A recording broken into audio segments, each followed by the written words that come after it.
Members, it's the appointed time and we have a quorum. I call the meeting to order. Item 1 on the agenda, meeting with the administration.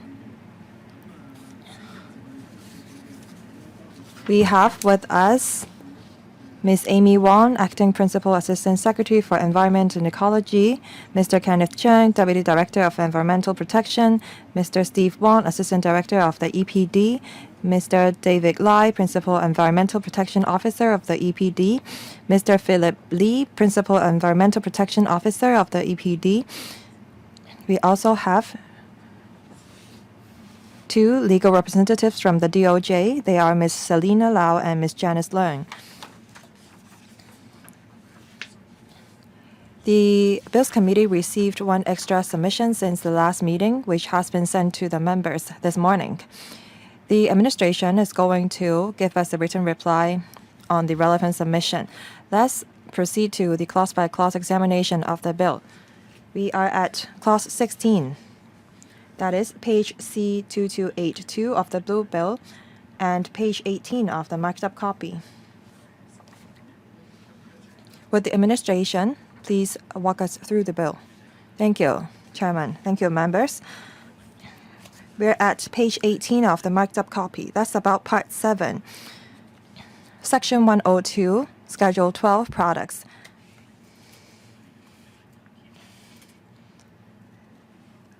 This is Division 1 preliminary. I will briefly walk members through the interpretation.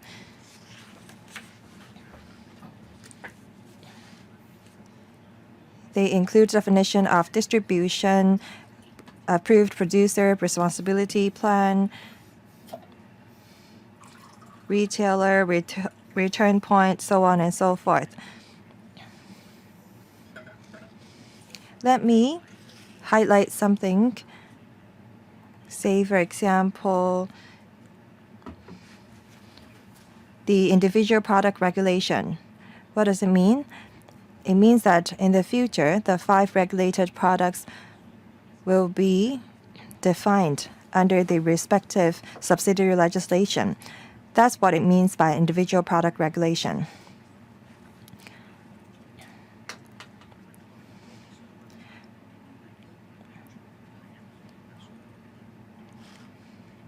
Relevant sections have been set out in individual definitions. Let's move on to Section 103. That's meanings of distribution, consumer, and recover. They apply to different products. Let me give you an example.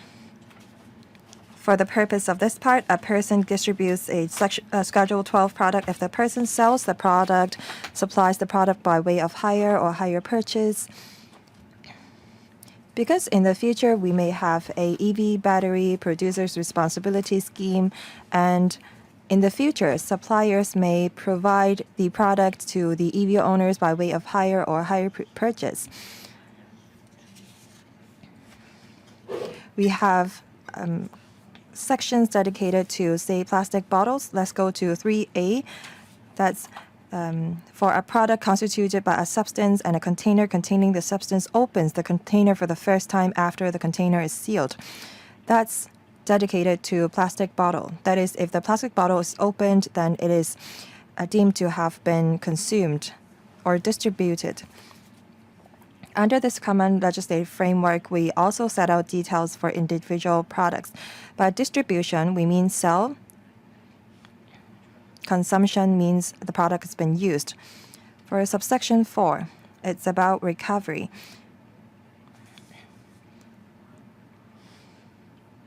After the product is used, we recover it for recycling. That's what it means by recovering. For repurposing, well, for example, in the future, we are going to recover EV batteries, and they may be placed at a data center for electricity purposes, and that's how we repurpose the EV battery. I believe that members understand this part. Now we move on to Section 104, meaning of supplier. Please pause here, Ms. Carmen Khan. Thank you, Chairman. I thank the Deputy Director for explaining about the subsidiary legislation that is going to be established for individual products. Under Section 103, we define the meaning of distribute, consume, and recover.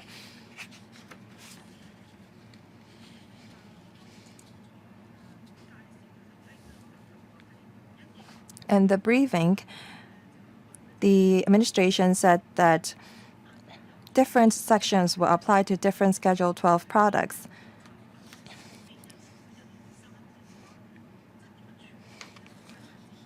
But how do we know which section will apply to which product?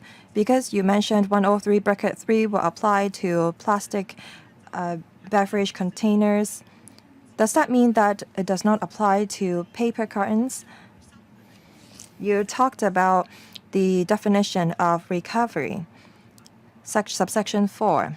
Does that apply to all Schedule 12 products? What I mean is that how do people know which subclause apply to which Schedule 12 products? Are you going to quote the sections, say 103, in your subsidiary legislation? Deputy Director, please. Thank you for the question. When we go to page 62, we have Schedule 12. Is now empty because, as we've explained, we're going to formulate details of it when we come up with the regulations for different Schedule 12 products. We have column 1, column 2, and column 3 in Schedule 12. Take beverage cartons as an example. In column 1, we'll put 1, and then column 2 type of product. We're going to set out, say for example, beverage cartons and plastic bottles. And in column 3, provision, we're going to reference section 103, say distribution, which means that the relevant section will apply to beverage cartons and plastic bottles. For section 103 bracket 3, opening the container for the first time after the container is sealed, that's dedicated to or only applied to beverage cartons. And we're going to reference that in subsidiary legislation. In our reply to the legal advisor, we have set out clearly which section is going to apply to which Schedule 12 product. Any questions? Understood. So in Schedule 12, when you designate a product, you're going to set out the provisions that apply to it in column 3. For the provisions that are not included, then that will not apply to that particular product. I believe that the legal advisor has asked the question. Yes, you may refer to the letter. Now I have a question for bracket 4. On the point about recovery.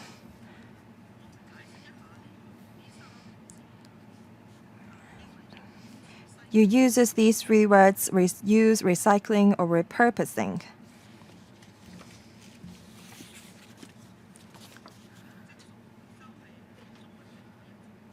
What words do you use in the Chinese version? Can you explain to me why you used these 3 words to define recovery? Deputy Director, in the Chinese version,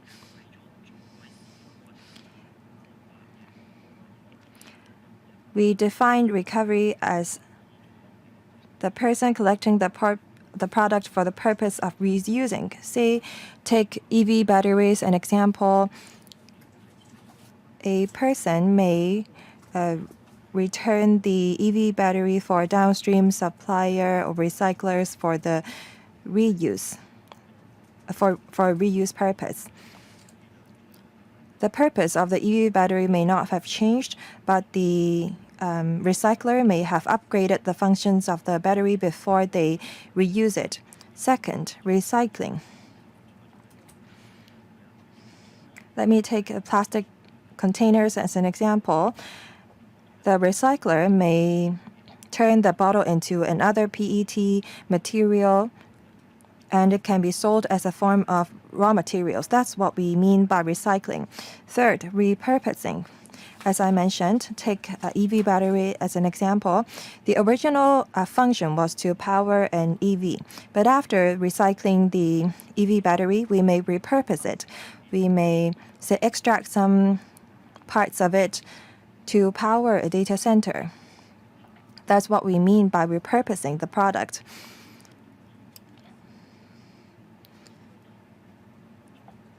So if a person collects the products for these three purposes, it means that the product has been recovered because its mission has been accomplished and it has not become a waste.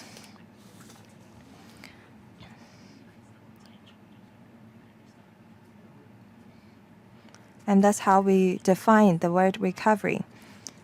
Thank you for explanation about these 3 R's.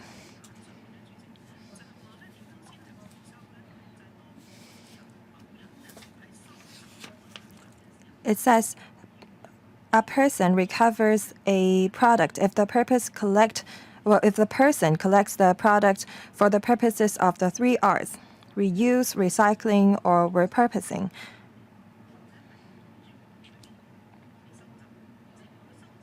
In other words, if the person recovered the product with an intention of dumping it in the landfill, then the definition would not have been met. Am I right? So we have to remind ourselves that the definition of recovery is only met if the person collects the product with such a purpose in mind. That is reuse, recycling, or repurposing. Thank you. Mr. Kotwai-Ken. Thank you, Chairman.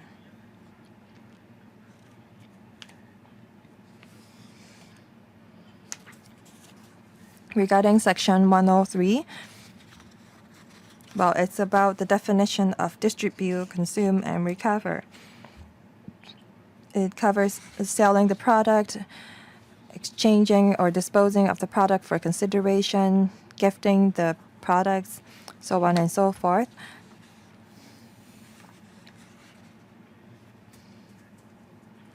So have all channels of distribution been covered under the definition?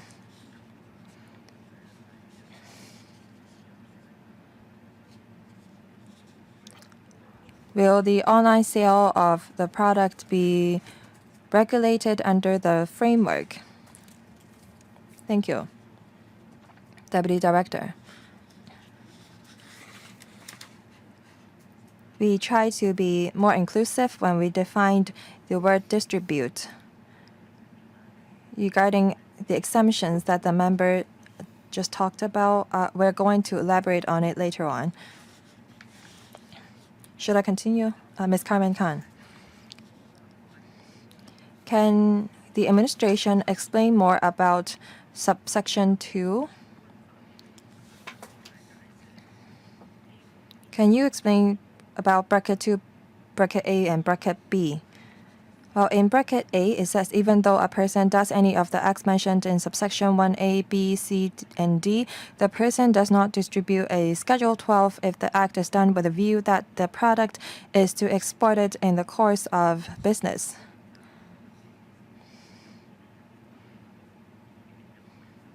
B, a person does not distribute a Schedule 12 product merely because the person enters into an agreement to do any of the acts mentioned in subsection 1A, B, C, and D. Let me give you a very simple example. Say if I'm a supplier,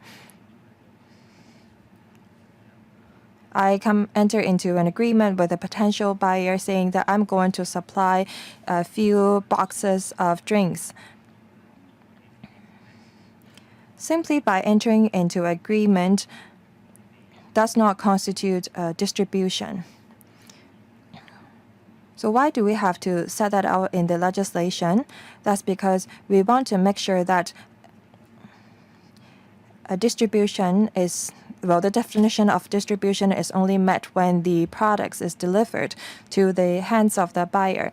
Because sometimes the manufacturer may have manufactured the product and may have entered into an agreement with the buyer, but eventually the products may not be sold to the relevant buyers. When we calculate the target recovery rate, we have to know how much the products has been distributed.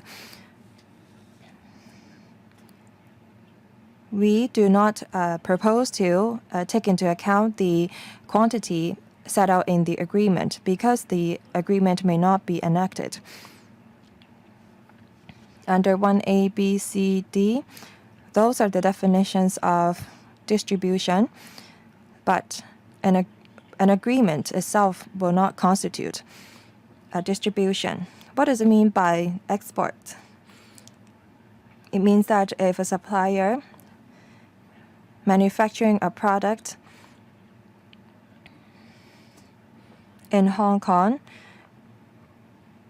sell their products to Singapore, it means that the product is not distributed in Hong Kong. Say, for example, if the supplier is selling plastic bottles, if they're sold to the Singapore, then waste will not be generated in Hong Kong. That's why this does not constitute the definition of distribution. So 2A and B means that if the product is exported to outside of Hong Kong, then the person will not be deemed as having distributed. Okay. Thank you, Ms. Carmen Khan. Subsection 2, you refer to exemptions. When someone produces something and stores it in the warehouse, it doesn't mean someone distributes it. In relation to the word export, I'd like to ask about it as well. Is it commonly used in the laws of Hong Kong?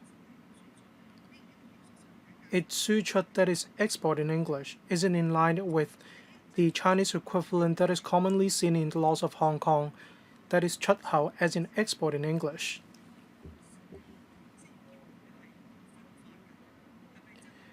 What constitutes distribution when someone transports a product to the supplier? Does it mean distribution?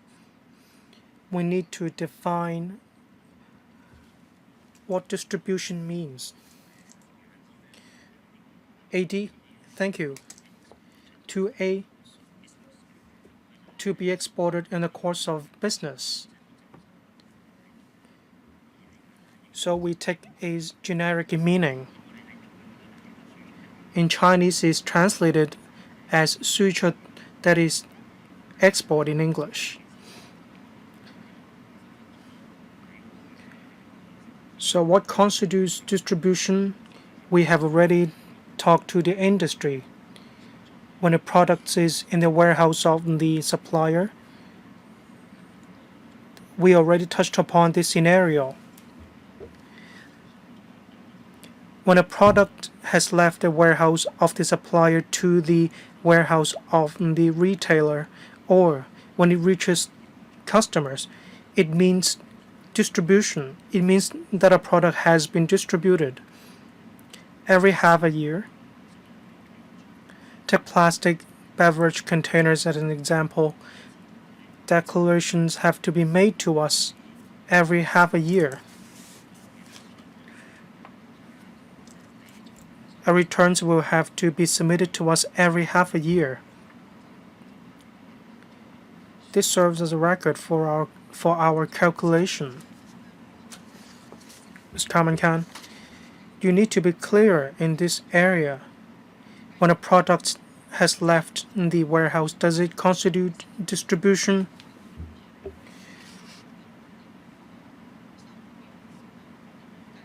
When a product isn't sold out in the market, what about this situation? When a product has left the warehouse, whether the product has been sold or not, will it constitute distribution? AD, thank you, Ms. Carmen Khan. We use the same method in producer responsibility scheme. Regarding the regulated electrical products, we adopt the same method. That is to provide a safeguard for suppliers as well as the industry. as the products manufactured may not be sold out so fast.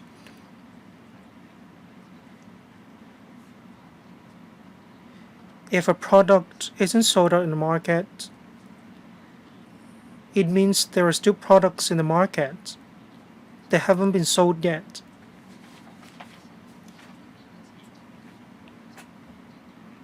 It'd be difficult to calculate the recovery rate if the manufacturer manufactures a lot of products, but these products haven't been sold out in the market. We need to be fair to the industry. Thank you. Misc means that a manufacturer has already supplied products to the retailer, but the retailer hasn't yet sold out all the products in the market.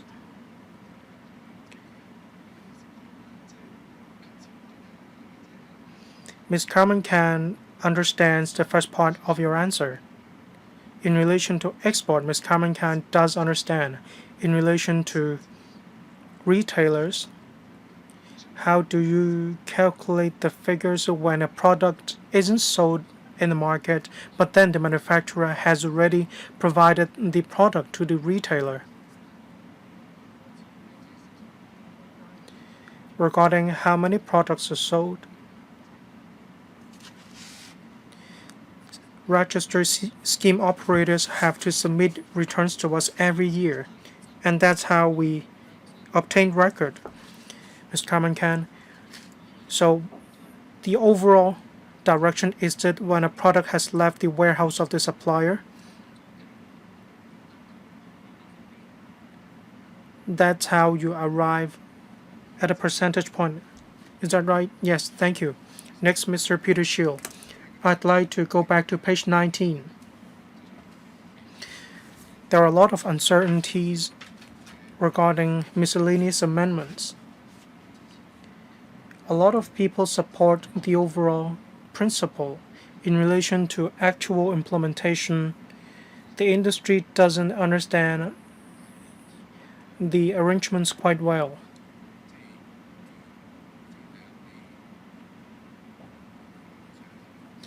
In the future, if you are not coming back to the council, it'd be difficult for us to discuss with you. Will you consider using positive vetting so members of the council may consult the industry? The industry did say that they want the administration to use positive vetting instead of negative vetting. Will you consider using positive vetting? AD or Deputy Director? DD, please. At the second meeting of the Bills Committee, we took members through the legislative amendments using a PowerPoint presentation. Regarding subsidiary legislation, they contain common elements in relation to the implementation arrangements. As we said, implementation arrangements will be fleshed out after consultation with the trade. We will also consult the relevant panel, that is the panel on environmental affairs. In relation to positive vetting, we won't gazette. This bill won't come into operation once it is gazetted. The council may set up a subcommittee to scrutinize the bill or the ordinance. We don't aim to bypass the council. We use the method of negative vetting because we want to save time in relation to scrutiny. But we don't aim to bypass the council. The council does have time to scrutinize the bill. The trade members will be able to put their heads together. Mr. Peter Shield. Thank you. DD, if your method works, then we don't need positive vetting anymore. We could go by negative vetting.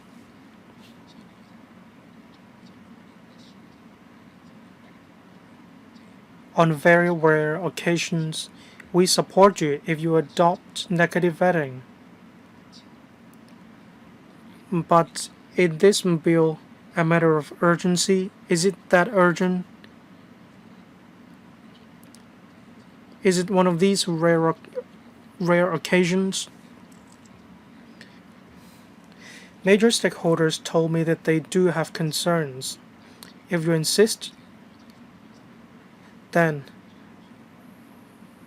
well, so be it, but I'll see if I have my own ways to move amendments. AD, please continue. Marked up copy, page 021, section 104, the meaning of supplier. Subsection 1, A, B, C. 1. Manufacturers Schedule 12 products. Next, import Schedule 12 products of the type into Hong Kong for distribution or consumption by the person is easy to understand as well. Subsection 1C, the person is prescribed as a supplier of the type of Schedule 12 product. We talked about the word prescribe. And in future,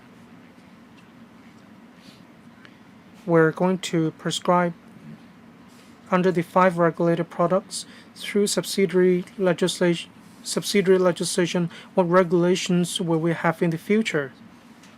And we will also provide for the details of the definition of the suppliers of the 12 types of products.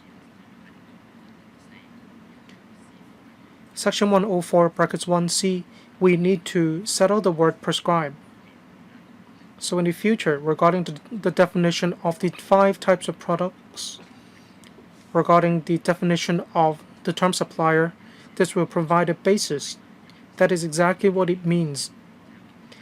Section 104, subsection 1B, the person in the course of the person's business imports Schedule 12 products of the type into Hong Kong for distribution or consumption by the person. Hang on, 2 members have indicated they'd like to speak. Ms. Andrew Lam. Excuse me, Chairman, I came in rather late. I'd like to go back to Section 103, brackets 4.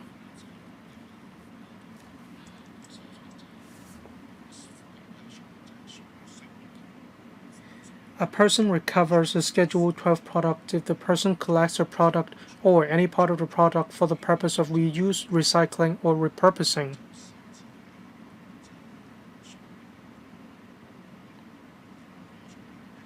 That is the definition of recovery.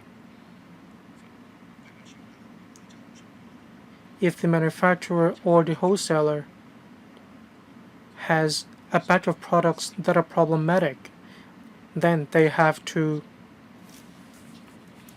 recall these products. What about this situation? How does this subsection cover the situation of product recalling? Just now we talked about recovery and reuse. Use the battery of an EV as an example. Upon recall, we can adopt cascade utilization to reuse the batteries of EVs. However, Mr. Andrew Lam mentioned the situation, and that is about abandons. That's about abandoning the product.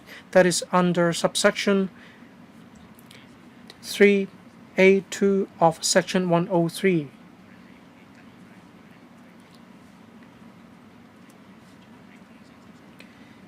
In other words, the product is no longer in the hands of the supplier when the supplier has abandoned the relevant product. Mr. Andrew Lam is worried that when a product is problematic and it needs to be recalled and disposed of, will it be factored in the calculation of the recovery rate? Deputy Director, in the example I just now gave, if the batch of products has been sent to the market, say 1 ton of products that are problematic, when we recall the 1 ton of beverage containers,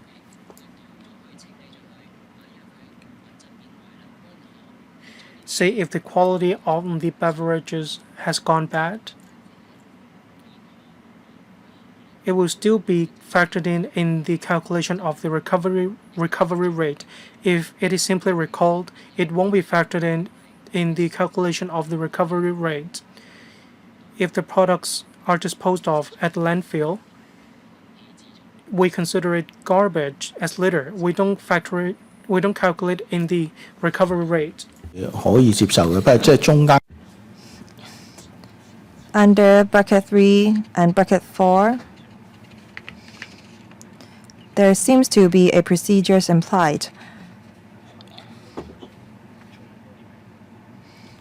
What about the work process to be done by the recycler?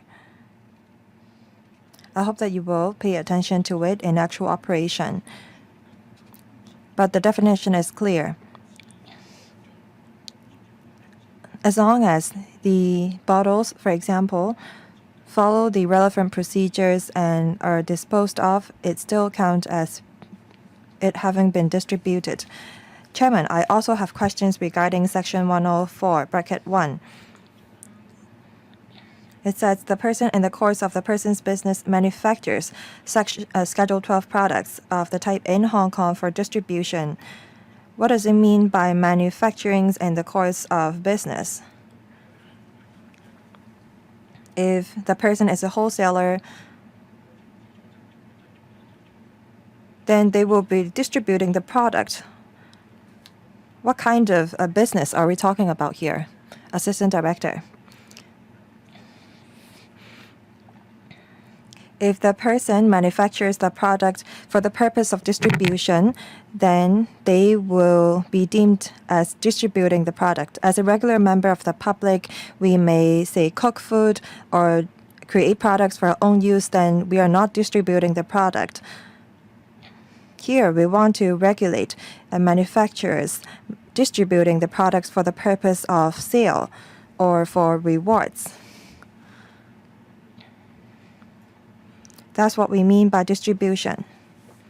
If a person distributes products in the course of business, then they would be a supplier as defined under Section 104.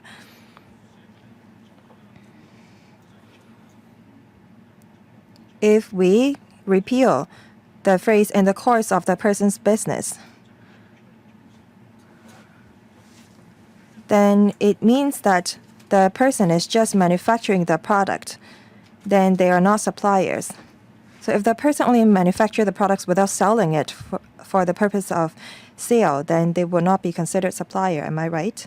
Yes. As you say here, the person in the course of the person's business manufactures Schedule 12 products of the type of in Hong Kong, and as in the meaning of distribute, the person, if they sell the product, supplies the product by way of hire purchase, exchanges, dispose of the product for consideration, so on and so forth, then they will be distributing the product. The reason why we include manufacturers Schedule 12 products of the type in Hong Kong means that if they distribute the products in Hong Kong, then they will become a waste here. In subsection B, if the person in the course of business imports Schedule 12 products of the type into Hong Kong for distribution or consumption, then that person will be deemed a supplier and they will have to fulfill the producer's responsibility scheme obligations. Thank you.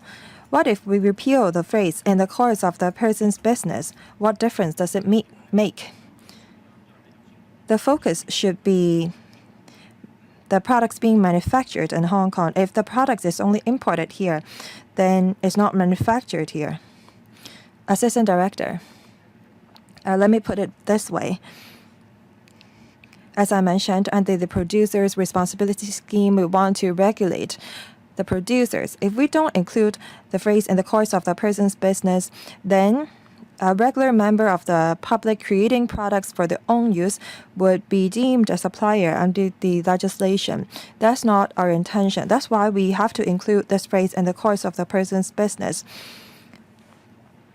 For WEEE and glass bottles, we set out the same regulations. That's very clear. Mr. Andrew Lam. Understood? So as long as the person has something to gain from manufacturing the product, then that person would be deemed a supplier. Ms. Carmen Khan. Thank you, Chairman.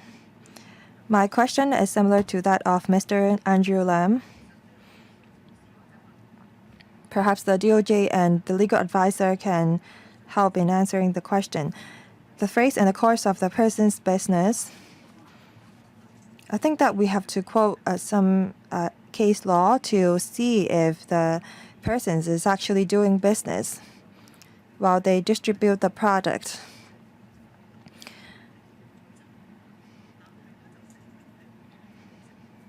So as long as the person manufacture the products in the course of their business, regardless of whether they have any gain or reward to have, they will be deemed as a supplier. I remember when we discussed policy matters, the administration considered exempting small suppliers, say for suppliers manufacturing products of less than a few 100,000 cubic meter would be exempted. Are you going to define small suppliers in other parts of the legislation? My second question has to do with bracket C. In Schedule 12, are we going to set out the list of suppliers? Because under bracket C, it says the person is prescribed as a supplier of the type of Schedule 12 product. It gives me the impression that you're going to set out the names of the suppliers in Schedule 12, including the Chinese and English names.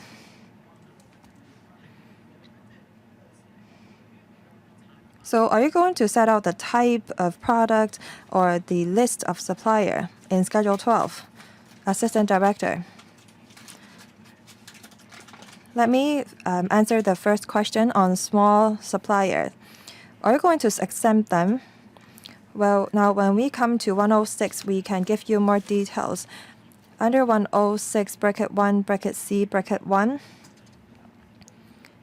it says the Schedule 12 product is not a type to which Section 130 applies, or the Schedule 12 product is a registered product. Then the supplier distributing this kind of product will not have to provide a approved distribution plan. For suppliers that come to Hong Kong for exhibition, they will be exempted. That's set out in Section 106. As we mentioned in the EAP, if the distribution volume of the supplier is smaller than a certain quantity, then they will be exempted from the PRS as well. So what does prescribed mean under 104 bracket 1 bracket C?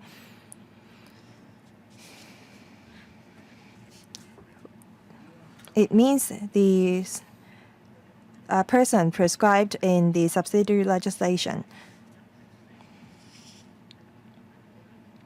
So what is the person being prescribed as a supplier of the type of Schedule 12 product? Well, this is a general clause under the Common Legislative Framework. That's why we have not set out the supplier of which type of product. Take the plastic beverage containers as an example. In the subsidiary legislation, we're going to define what supplier of a plastic beverage container is. Say, for example, the supplier may be someone who imports or manufactures in the course of their business plastic beverage containers, and they will be deemed as a supplier of the plastic beverage containers. In the principal ordinance, we want to use this word prescribed so that it can be connected to the definition of supplier in the subsidiary legislation to be formulated later on. In the subsidiary legislation, we're going to define the supplier of the 5 Schedule 12 products. Are you going to include a list of suppliers? No. Chairman, you understand what I was going to ask. I was asking if they're going to set out the list of suppliers or the conditions. So Section 104, bracket 1, bracket C, it's about conditions to be met. Yes.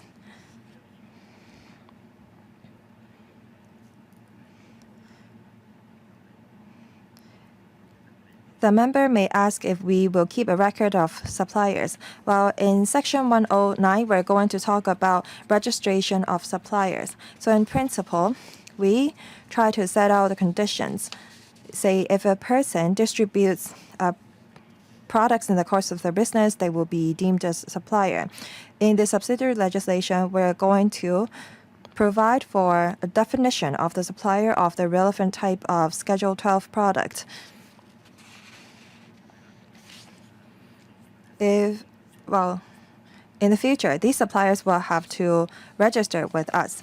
In Section 109, we're going to set out the details of registration. A supplier can only distribute products after registering with the EPD. Can the DOJ confirm if the phrase "in the course of the person's business" is to be understood as set out in other legislations in the common laws system? Yes. We do not define the word business because that's a common phrase in the common law systems. It's true that a person may not have any rewards by doing the business. Section 104, bracket 2. The DOJ said that the supplier may not have anything to gain in the course of the business. So if a person is merely providing transportation service, then they are not distributing and they are not supplying the products. There are people who purchase products on behalf of others. Say if I import certain products on the mainland on behalf of someone else in bulk, will they be deemed as distributing or supplying the products? Well, Section 104, bracket 2A, B are very clear. We want to exclude logistics transportation companies. They do not own the products. That's easily understood. B, it says if the person only provides the service for transporting the products into Hong Kong for another person. Mr. Andrew Lam just now talked about purchasing items on behalf of others, say, for example, from the mainland, for that person to sell in Hong Kong. As set out here, if the person is only transporting the products into Hong Kong, then they are not distributing. However, if they're importing the products into Hong Kong for sale or in the course of their business, then they will be deemed as a supplier. So even though a person may be only importing something from another place, in the course of their business, they will be deemed as a supplier. However, if they are transporting the products into Hong Kong only, then they are not supplier. Let me rephrase my question.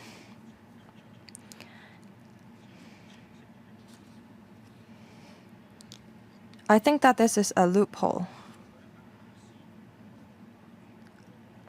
A company may claim that they are only transporting the products into Hong Kong.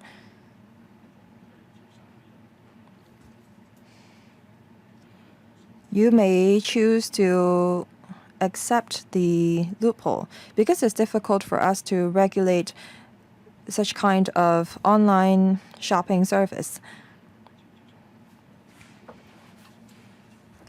It's a problem of whether you can actually take enforcement action against such act. Say, when one sets up a company in Hong Kong, and when somebody places an order,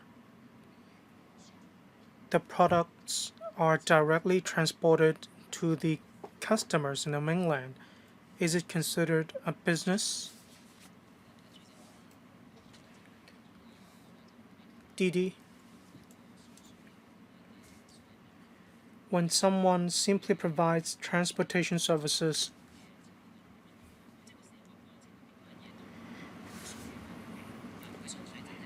And when someone simply is responsible for transporting a product to another, and that product doesn't belong to the transporter.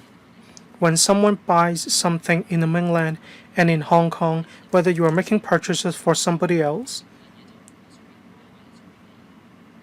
then that product belongs to you. It doesn't belong to somebody else. However, if someone is responsible for transporting something, then at no time does that product belong to the person in question. In other words, if someone is simply responsible for transportation or logistics arrangements, then that product per se doesn't belong to the person that is responsible for transportation. What Mr. Andrew Lam mentioned may exist in real life. When someone transports a product to somebody else, that product doesn't belong to that person. If someone just acts as a middleman and is responsible for transportation services, then according to the laws of Hong Kong, that person isn't covered by the law. Mr. Andrew Lam, I'm not just talking about logistic services. If you think that you can really implement this ordinance, I consider this a loophole, and the loophole may be exploited. So I have to mention this point. Thank you. Marked up copy, page 21, section 105, meaning of holder of approved producer responsibility plan. A producer responsibility plan is a recovery plan. One needs to inform the EPD of the purposes of the recovered products. In subsections A, B, Section 112(1) and Section 113(3)(a) are mentioned. Simply put, Section 112(1) refer to a new producer responsibility plan, whereas Section 113(3)(a) refers to version 2 of the producer responsibility plan, that is, an amended plan. We should read together with Section B, a reference to an approved producer responsibility plan held by a person is to be construed accordingly. Section A, a person is a holder of an approved producer responsibility plan, whereas B refers to the action per se, that is the verb of the noun holder. A, the holder. B, the fact that the holder holds a producer responsibility plan. Section 113(3)(a), when a plan is amended, that is version 2 of the plan.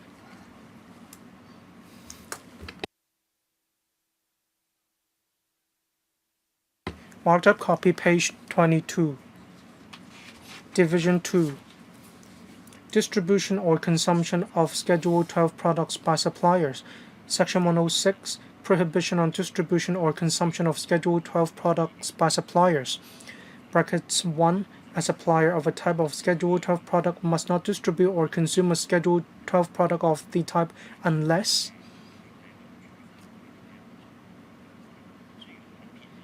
and brackets ABC provide for exemptions.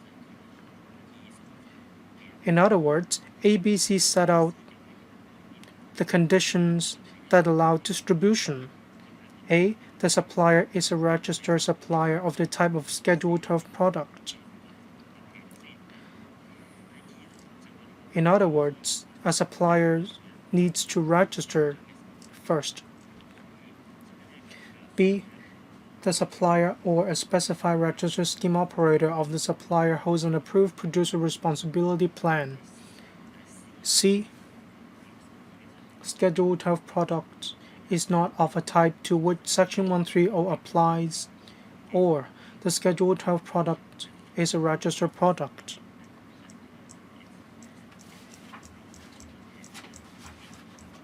Section 130, registration of Schedule 12 products, that is the 5 types of products.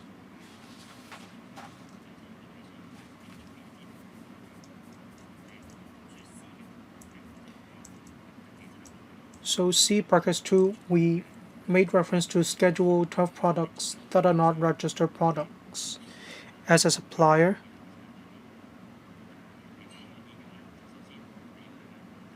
you need to register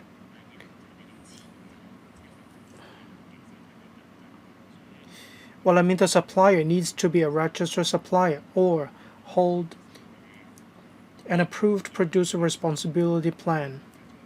Does it make sense? Do I need to pause? Brackets 2. Subsection 1b does not apply in relation to the distribution or consumption of a Schedule 12 product of a type if there is prescribed a condition for that distribution or consumption and the condition is met. This is a common legislative framework, and we need to set out the condition first. Bracket 3. Subsection 1 does not prohibit a supplier of a type of Schedule 12 product who is not a registered supplier of the type of Schedule 12 product from distributing or consuming a Schedule 12 product of the type if there is prescribed a condition for that distribution or consumption and the condition is met.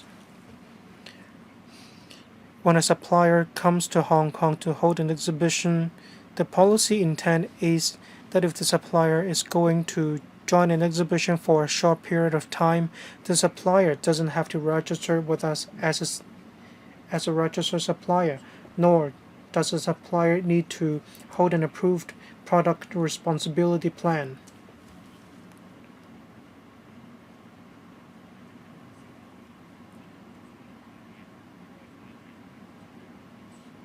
Subsection 1b, the supplier or a specified registered scheme operator of the supplier needs to hold an approved producer responsibility plan.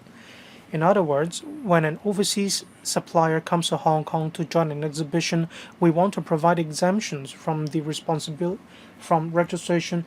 Then that overseas supplier doesn't have to hold an approved producer responsibility plan. Under 106b, the supplier doesn't have to hold an approved producer responsibility plan.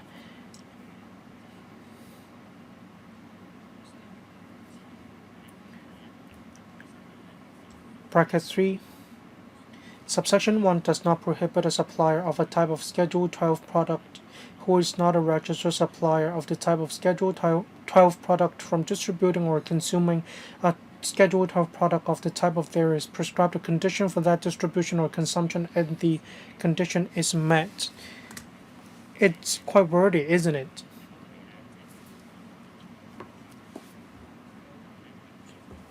Brackets 2, bracket 3, they provide exemptions.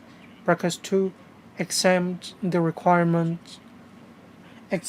supplier of the requirement of holding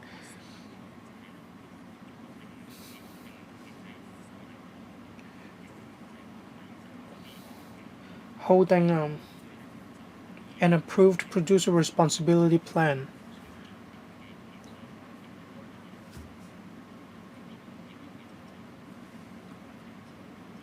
Let's recap. Section 106, brackets 1, it refers to general situations. In other words, one needs to be a registered supplier before one can sell certain products. Or one needs to be a holder of an approved producer responsibility plan. Section 106 subsection 2 provides for exemptions.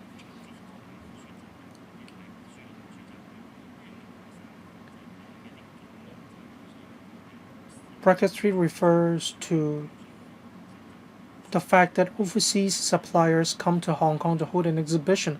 I believe this will make it easier to understand, isn't it?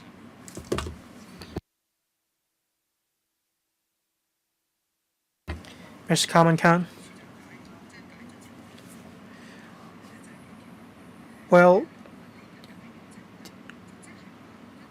It doesn't roll off the tongue, but then after your explanation, it's easier to understand.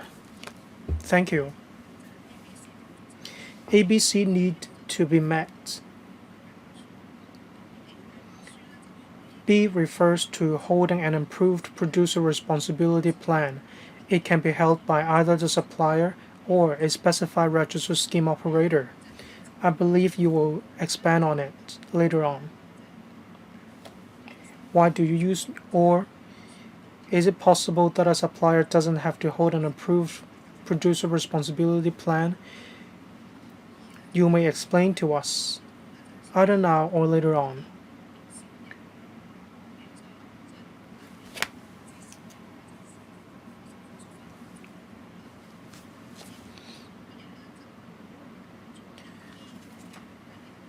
Brackets 1b does not apply in relation to the distribution or consumption of a scheduled type product of a type if there is prescribed a condition for that distribution or consumption and the condition is met. That is what is meant by brackets 2. Bracket 3, it doesn't roll off the tongue indeed. You want to provide exemptions for overseas suppliers that come to Hong Kong, which join an exhibition for a short period of time. Is that what you mean by bracket 3? I don't understand the point or. Section 106 brackets 1b. Why do we settle the supplier or a specified register scheme operator? In our consultation with the panel, we said that the supplier could recover it on his own, or the supplier may engage a specified register scheme operator to recover the products. That's why we use the word or. Either the supplier or the specified register scheme operator can recover the products. In other words, either of them needs to hold an approved producer responsibility plan. Section 106 brackets 2. The supplier still needs to recover the products. We just dispense with the requirement of documentations. Next member, Mr. Andrew Lam. Thank you, Chairman. Thank you, Mr. Kaman Khan, for asking this question. Coming back to my previous question,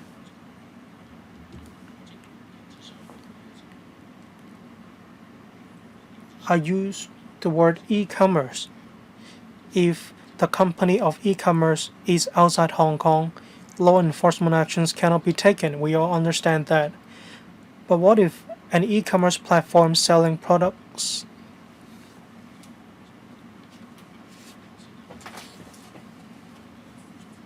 just now Ms. Carmen Khan asked you a question.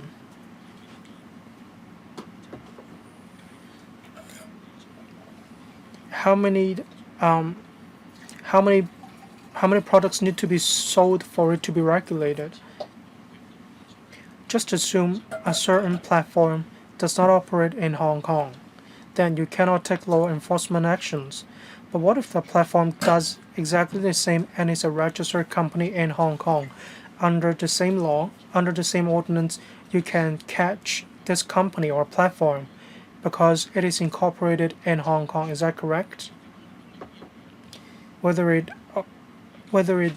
is in possession of a product, let's not discuss it in this meeting. But what if the services don't just cover transportation?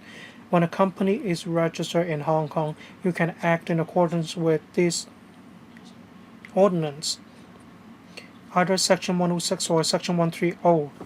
That is because a company is responsible for distribution, right?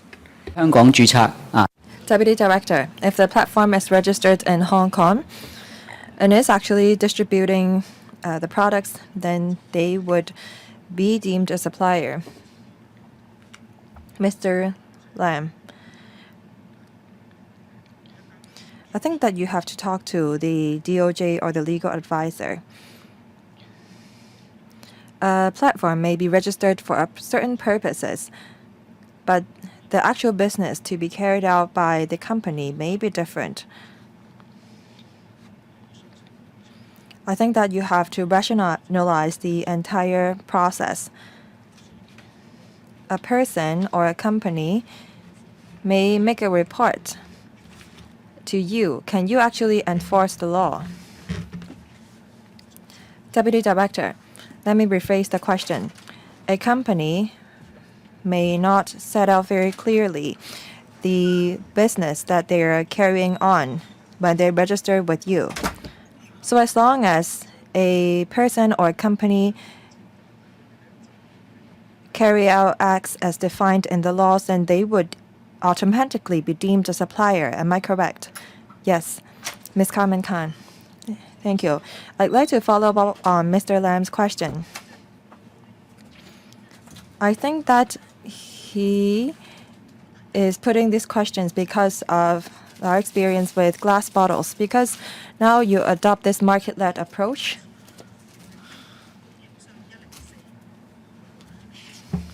Under Section 104, Bracket 2, it says that if a person does not own the product, then they are not a supplier. I think that you have to look into the mode of business of certain companies. Say some e-commerce companies may be just purchasing products on behalf of others, but still they are making a product. When they are purchasing products on behalf of others, they may not own the products. If a person can be exempted from the responsibility of a supplier, if they don't own the products, then this could be a loophole. I think that you have to talk to the trade. When a company introduces products from other countries to Hong Kong for consumption, you want to regulate such activities,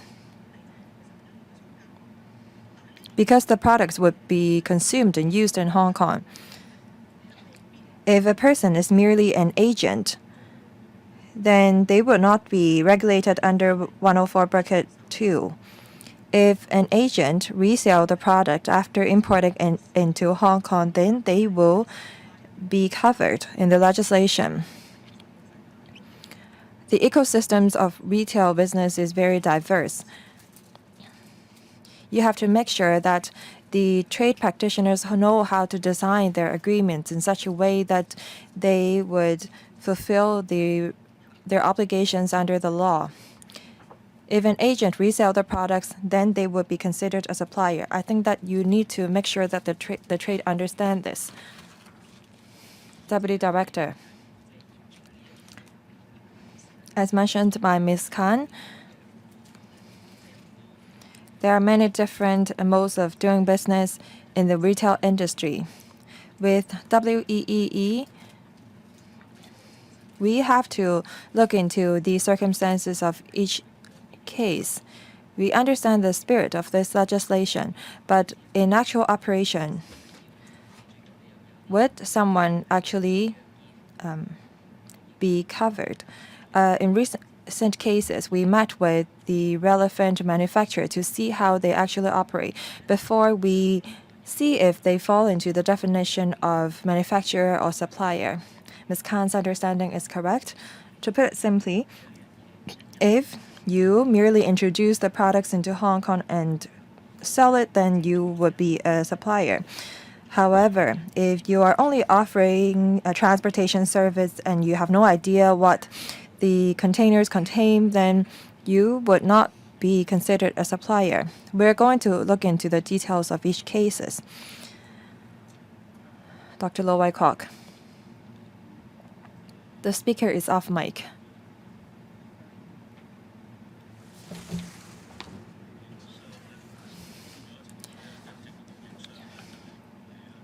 Sometimes, these days, actual suppliers may not be present in Hong Kong. Say, for example, online shopping platforms. There could be a middleman. Sometimes, a company may send the products directly to Hong Kong without a middleman. And if there is a middleman, then the consumers may still be paying directly to the suppliers, and a transportation company may be involved. And that transportation company, since they don't own the product, they are not a supplier.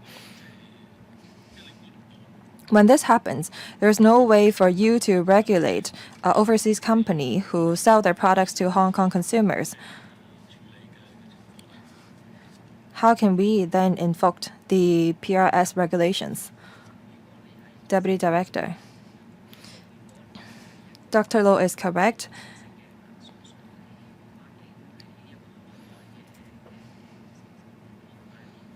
If you purchase a product from an overseas platform and they use a logistics company to import the product into Hong Kong, then the seller would not be a distributor in Hong Kong. However, if you do have a platform in Hong Kong and the platform is registered here, then we have to look into what role the platform plays. We have to look into each and every cases. Take the WEEE as an example.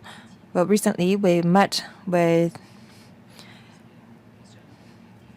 an online business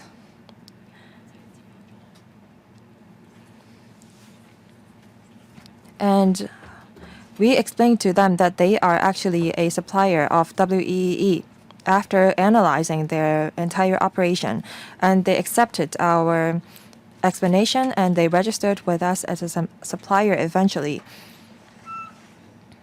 We have to look into the details of each cases.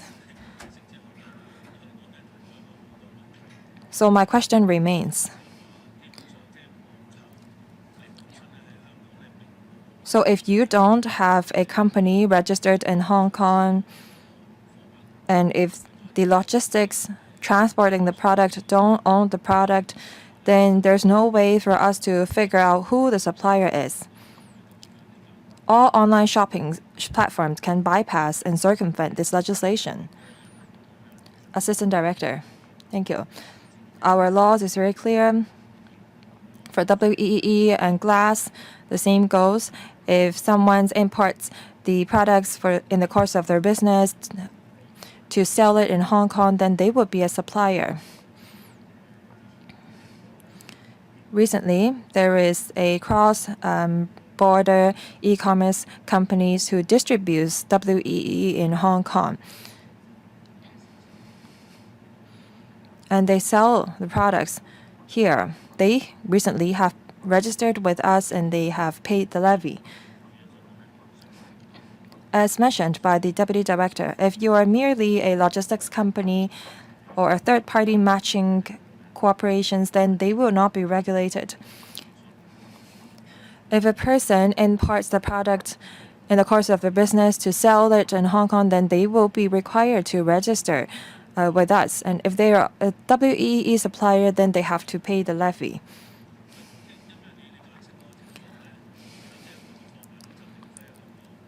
What you said is that if the product is not manufactured in Hong Kong, and as long as there is a platform that sells the product, then they will have to be registered as a supplier. Because the consumers buys from the platform, that's why you can regulate it. What I was talking about was online shopping. A consumer may purchase the products from a company in other countries online. Then that company will be able to circumvent the legislation because they don't rely on a middleman or any form of platform. The logistics company is merely responsible for transportation. Deputy Director, if a consumer purchases an items from an foreign shopping platforms and that platform uses a logistics company to deliver the products to a consumer in Hong Kong, then the definition of distribution would not have been met. I think that this clarification is very important. You can just tell us that this is not regulated. We have international e-commerce activities, and it's difficult for us to ask the relevant foreign company to pay us levy. I'm not encouraging the consumers to make use of the channel, but this mode of consumption does actually exist. You can just tell us that it's hard for you to enforce it. I'm not encouraging the consumers to or the suppliers to circumvent the law. Mr. Xiu Kafei.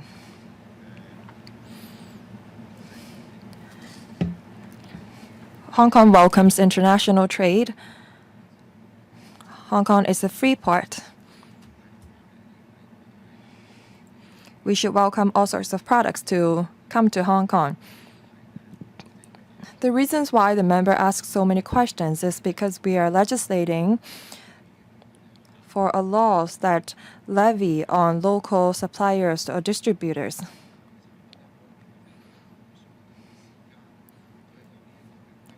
Should we not also regulate products coming from other countries without middlemen? The Deputy Director said that for regulations on WEE and nutrition labels on food, local suppliers and manufacturers have to make investment in order to fulfill the regulations and requirements. If foreign products don't have to abide by these regulations, then that may not be fair.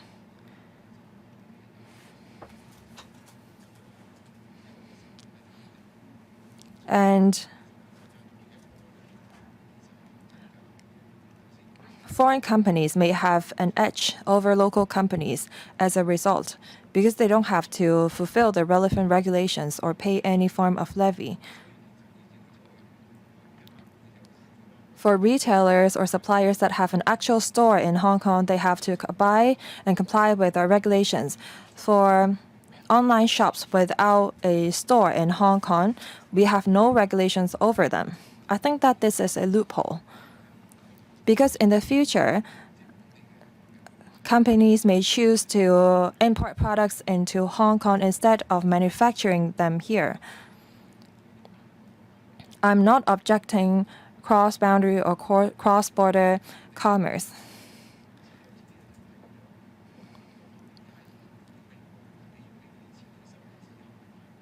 Now, currently, with this legislation, we ask suppliers and manufacturers to give rewards to people who recover their products. Then their cost of operation would be increased. Online shopping companies may then have a competitive edge over local suppliers and manufacturers as a result. As I said, we welcome international trade, but I believe that the loophole will exist and persist. Deputy Director, as I mentioned in our last meeting, we are going to look into the operation of the PRS for plastic beverage cartons.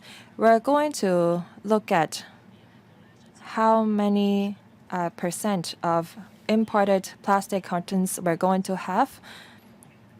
At Green Community Waste Facilities, we're going to sample the number of local and imported beverage cartons. According to our current observations, about 2% of the cartons that we recover come from other countries or imported. Mr. Xiu Kafei. One more point. You said that you are looking into the trend. Please take a look at WEEE and electric appliances. Local market is shrinking. People are trying to purchase WEE from other countries because local manufacturers have to fulfill a number of requirements and they have to pay the levy. Foreign importers don't have to. Ms. Judy Chan. 亦都係想跟進翻 Thank you, Chairman. I'd like to write on members' points. Our trend 2.5. We are projecting an increase definitely. We need to factor in the increasing cost difference in the future. For RVMs, for non-local bottles, the RVMs will not accept non-local bottles with a label. With a label, we can set local bottles apart from non-local bottles, and this will lead to extra manpower costs. Will you accept such bottles as well? Do you include such bottles into the KPI? Take plastic beverage containers as an example. We have RVM pilot scheme. There's a barcode. We have a central database, and one will receive 10 cents of rebate per bottle. A product may not be registered with us, so we only recognize registered products and rebate 10 cents per bottle.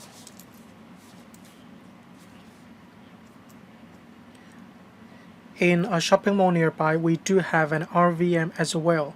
There are also recycling bins of 3 types or 3 colors alongside the RVM. If someone chooses the RVM, next to the RVM, there will be a plastic bottle collection bin. And for bottles that aren't accepted by the RVM, they can simply put the bottle into the recycling bin.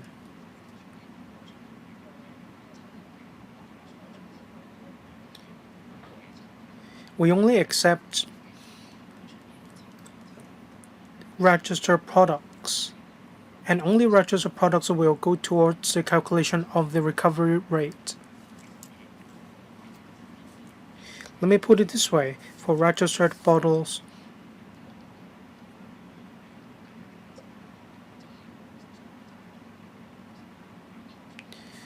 the operator will have to meet a certain KPI in relation to the recovery rate. For non-local registered plastic bottles, as the DD said, the number may not be on the high side, around just 2%. In greener community facilities or in recycling bins, we collect such bottles and they will be handed over to the downstream recyclers, and they will be turned into resources. And members of the public can still get 10 cents when registered bottles are accepted by the RVMs. However, even when these bottles aren't registered and aren't recognized by the RVMs, members of the public can still put the bottle into the recycling bin next to the RVM. Then these bottles will still be turned into resources.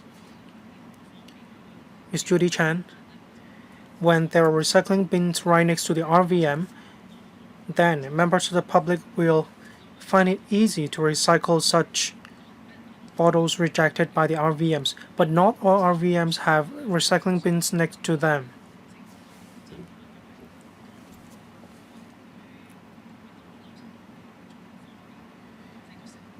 Members of the public may find it easier or even more convenient to simply dispose the rejected bottle into a rubbish bin. AD, we have already talked to the industry. Even for non-registered plastic bottles, they may be worth some money as well. When they are handed over to downstream operators, they are worth some money. They may be collected based on the weight. They won't be calculated in the recovery rate, but they will be recycled or reused.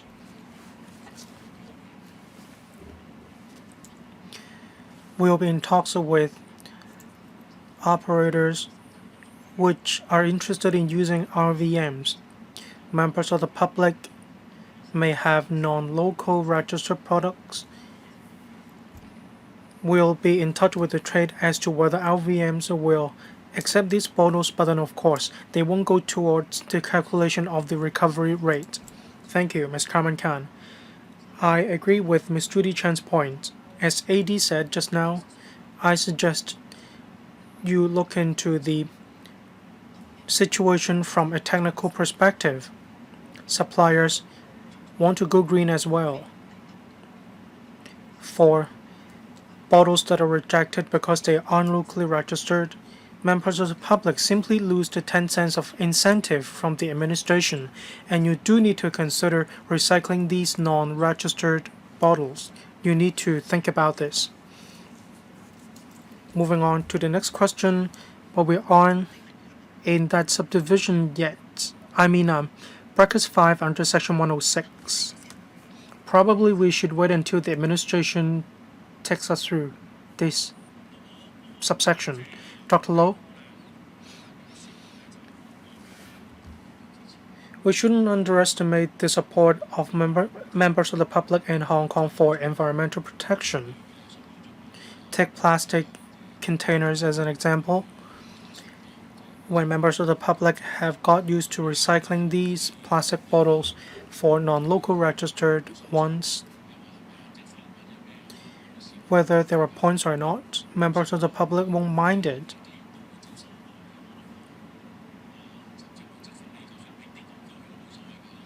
Even if you are just going to give a little points to members of the public, they won't mind it either.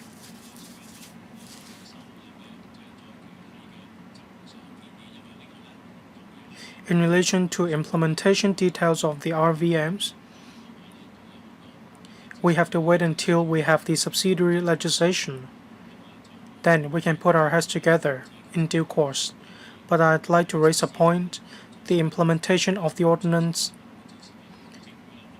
may help create a habit among members of the public.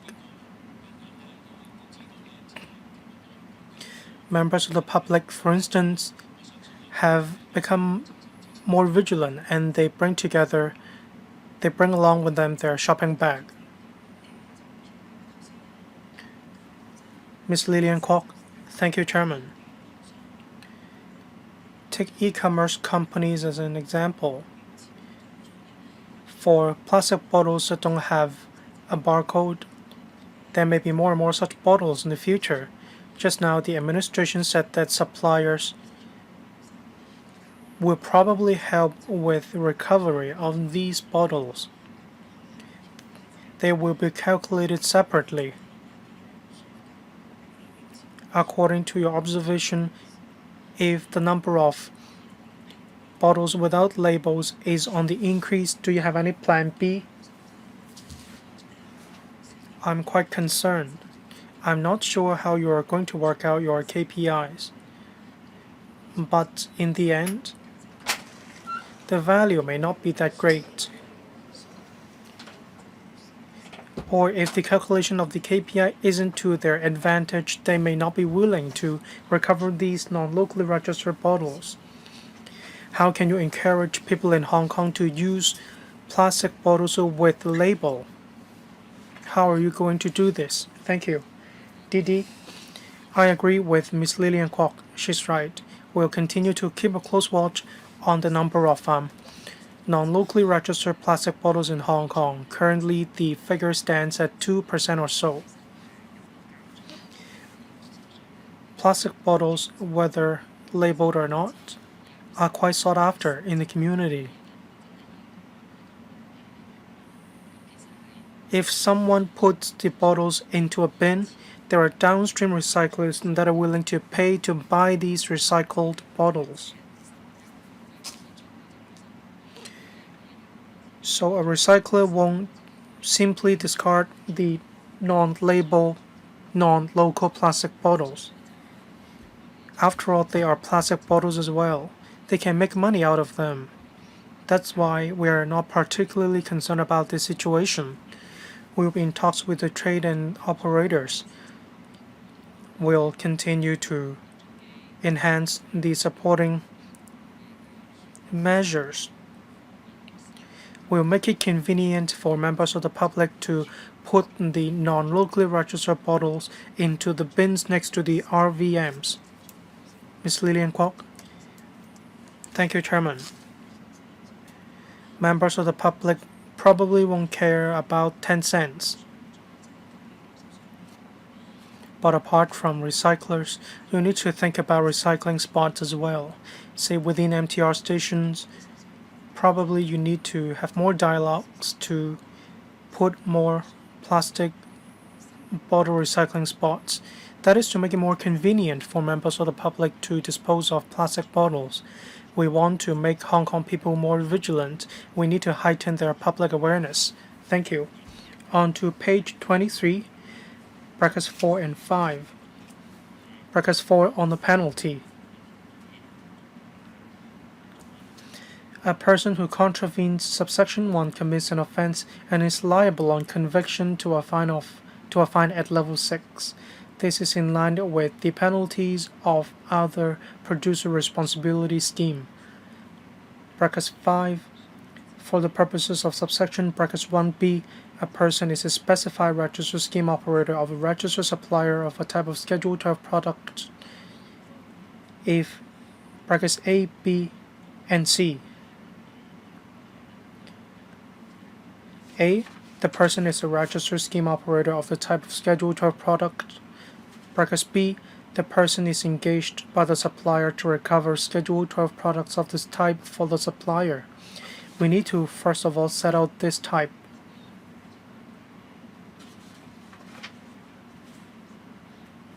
C. The engagement is registered under section 120, and we'll come to that in a moment.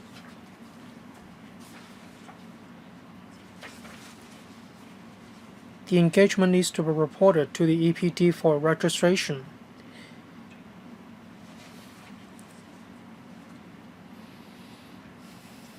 And later on, we'll touch upon the operator of the scheme, and we'll come to that later on. Ms. Carmen Khan has pressed the button to speak. Ms. Carmen Khan. Thank you, Chairman. Brackets 5.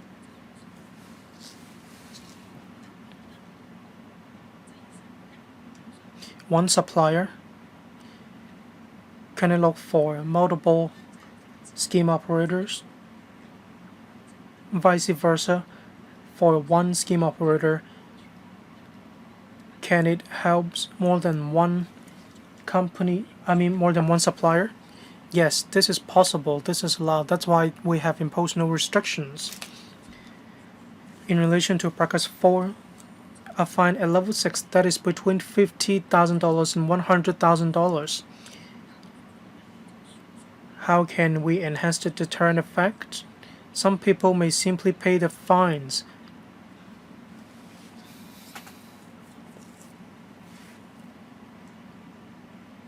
Will there be subsequent follow-up? That is to make the person fulfill some certain requirements in addition to paying the penalty, paying the fine. Thank you. Penalty, section 106, brackets 4 at level 6, that is up to $100,000. And we'll keep fining the supplier in question at level 6. And we don't just fine the supplier. In case of non-registration, we can issue notices as well. We may issue assessment notices as well. That will be deterrent enough. Say we have pecuniary penalty and we also serve an assessment notice. Let's continue. Section 107. Marked up copy page 232425. It's quite long. The principle is about the service of an assessment notice. It's about how the supplier is fined and about the calculation of the fines. And I will go through them very quickly. Brackets 1. This section applies if a supplier of a type of Schedule 12 product distributes or consumes a product in contravention of section 106 brackets 1. The supplier needs to have a producer responsibility plan before one can distribute products. Otherwise, one is liable on conviction to a fine at level 6, or the director may serve an assessment notice. And section 107 is on the service of assessment notices. Brackets 2. The director may serve an assessment notice on the supplier demanding payment of an amount assessed in accordance with the individual product regulation in respect of the distribution or consumption of the product as set out in subsidiary legislation. And that is in line with the producer responsibility plan or the scheme in relation to WEEE. In relation to the contents of the assessment notices, these are set out as well. The calculation of the fines is set out and explained, and how the fine should be paid. All these will be set out in the assessment notices. Brackets 1 to 6 set out the details about the delivery or service of the assessment notices. In relation to 7, 8, 9, they are about failure to pay fines despite the issuance of assessment notices. Then what will follow? Subsection 7, 8, 9, 10 set out all these details. A person who contravenes subsection 6 commits an offense and is liable on the first conviction to a fine of level 6 and on a subsequent conviction to a fine of $200,000. Subsection 8. A person who is convicted of an offense under subsection 7 is also liable to brackets A and B. That is about the calculation of the surcharge. I'll pause right here. Ms. Carmen Khan. Chairman, I have a question for bracket 4. It says that an assessment notice must be served within 5 years after the date on which the product is distributed or consumed.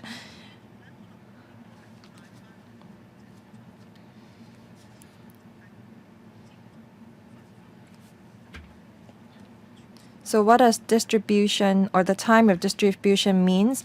Does it mean the time when the product leaves the warehouse of the suppliers?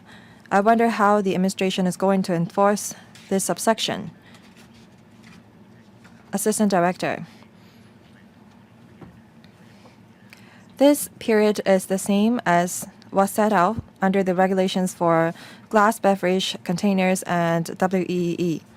Usually, the supplier will be able to pay the relevant fine within 5 years because the distribution of these consumables is very fast. We're going to chase the suppliers for the charge within the 5 years. Chairman, why don't you use the date of registration? Because suppliers will have to register their products with you. If you use the date of registration, then it could be less controversial. I wonder how you're going to enforce this subsection. Assistant Director. Thank you, Ms. Khan. A person would only contravene the relevant regulations if they distribute without meeting our conditions. That's why we use the date of distribution as the time. 7, 8 are about the calculation of surcharge and fine. If the person does not pay the surcharge, we're going to impose an additional surcharge of 10%. If the original surcharge is outstanding at the expiry of 6 months after the period. Bracket 9, bracket 10 are here to protect the government. It says that the government may recover the outstanding amount as a civil debt. And in bracket 10, it's about an appeal mechanism. Section 107 is about the assessment notice. No questions? Now I move on to section 108. When suppliers distribute and consume the records, the products, they have to keep records. Take 106 bracket 3 as an example. We're going to exempt a person who come to Hong Kong for exhibition. They have to show us the period of the exhibition and the volume of distribution. That's why we ask them to keep records of the products distributed or consumed so that we can make our assessment. We just copy this from the regulations on glass beverage containers. If the suppliers don't keep the records, they are fined at level 5. If there's no further questions, then I will move on to Division 3 registration of suppliers. Section 109, 110, let's look at them together. Suppliers have to register with us, and they have to cancel the registration if they cease to operate. Section 109. If a person fulfills the relevant conditions, they have to register with us. Conditions A. A person applies to be registered as such a registered supplier in accordance with the individual product regulation. This is easy to understand. If a person engaged in a business, then they have to register with us. B. The director is satisfied that the application complies with the prescribed requirements. Bracket 2. On registering a person under subsection 1, the director may impose on the registration any term or conditions that relates to a prescribed matter. When we consulted the panel in February, we mentioned that we're going to set out terms and conditions in the PRS plan.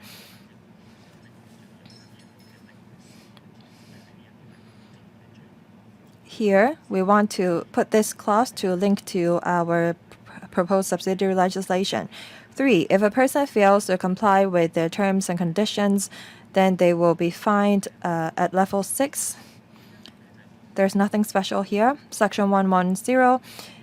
If a supplier ceases to be a supplier of the Schedule 12 products, then they have to submit an application for cancellation. If the director is satisfied that the person is no longer a supplier, then the director can cancel the registration.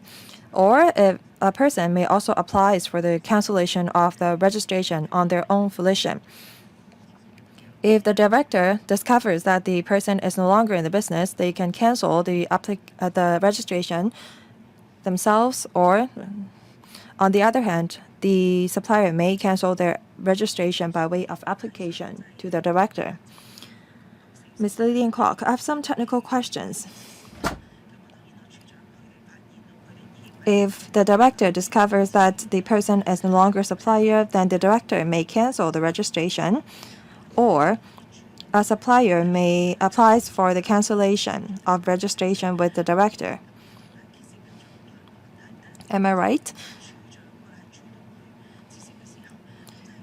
When the director cancels the registration on their own volition, how are you going to discover that a person is no longer a supplier? If the supplier has not canceled the business registration, and if they're not engaging in the recovery business, how are you going to monitor their business? Second, a person may apply for the cancellation of the registration. Are you going to set a deadline? Say, how long after the person ceases to be a supplier will have to apply for cancellation? Assistant Director. As I mentioned, take plastic beverage containers as an example. The supplier have to submit declarations to us once every 6 months. If we no longer receive the declarations or returns, then we would know that they are no longer in the business. Take WEE as an example. We conduct patrol to see if a supplier is still engaged in the business. Take the Schedule 12 products as an example. We're going to have the contact and the business address of the suppliers, and we're going to conduct patrols. That's how we figure out if a supplier is still in business. A person may apply for cancellation of the registration. This is nothing new. It also exists in the WEE regulation.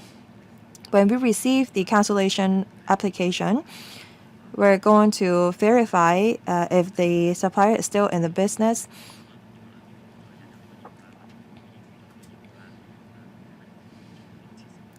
Then we will proceed to canceling the person's registration. Misleading Kwok.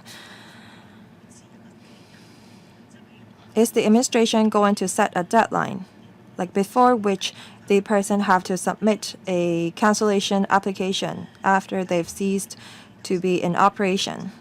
Second, you said that you will conduct patrol and inspection. I don't know how many suppliers there will be under the framework. So how much manpower do you have? Take WEE as an example. How often is your patrol or inspection? Will the same group of people conduct the patrols over all sorts of Schedule 12 products? Please turn on his microphone.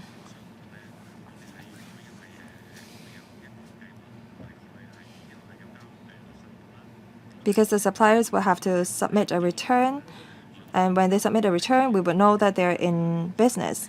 If we don't receive the return, then we will look into the relevant suppliers within 2 to 3 years' time.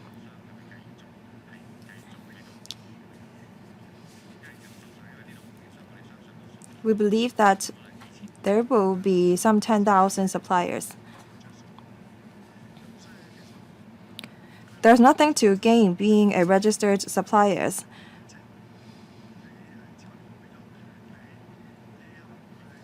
By being a registered supplier, they will have the rights to distribute, and if they are no longer in the business, then there's no point in being a registered supplier. Yes, if they are registered, they have to submit a return. I understand why someone would apply for cancellation because they don't want to bother with the submission of returns. I don't think you have to spend too much manpower on the patrol and inspection. Agreed. Usually, a supplier, if they are no longer in the business, they would apply for cancellation on their own volition. Ms. Lillian Kwok, that much is clear. Well, if the supplier does not submit a return, then the administration is going to look into whether the supplier is still in business.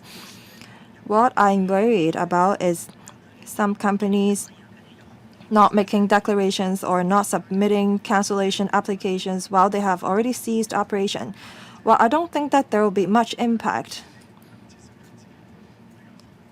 If the suppliers don't cancel their registration, then they have to fulfill their obligations. They have to submit returns. So there's no incentive for them to stay as being a registered suppliers. Well, some suppliers may not cancel their registration because they may cease operation just for, say, 1 to 2 years. This is to retain flexibility. Will you allow that? Yes. Some suppliers have to submit returns every 3 months or 6 months. If they want to stay as a registered suppliers, they still have to submit returns. They can put the figure 0 on their return.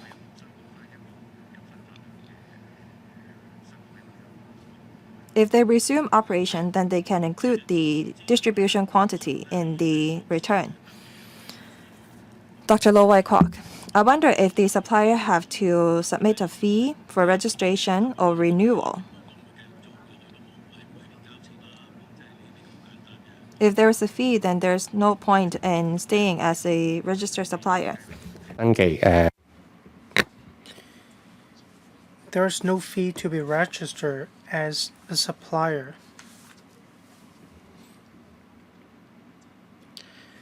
One still has to discharge its responsibility.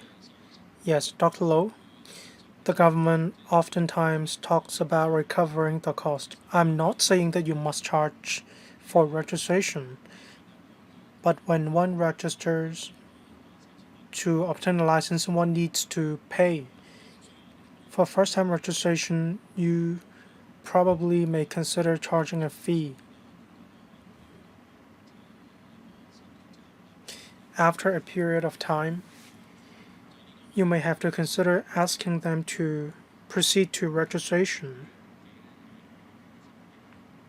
The registration of suppliers, well, there's no due date.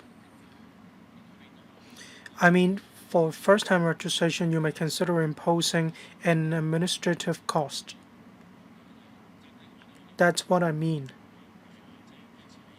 I'm not insisting on the fact that you need to charge suppliers when they register. Thank you. Now, page 26, Division 4, Producer Responsibility Plans to page 31. It's actually quite easy to understand despite the fact that it's quite long.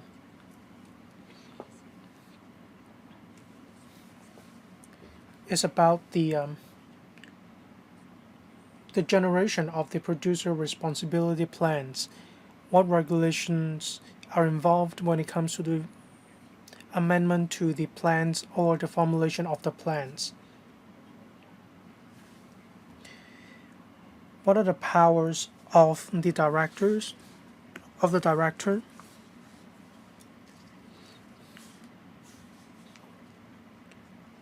So simply put, it's about the generation, approval, revision, and the cancellation of the producer responsibility plans.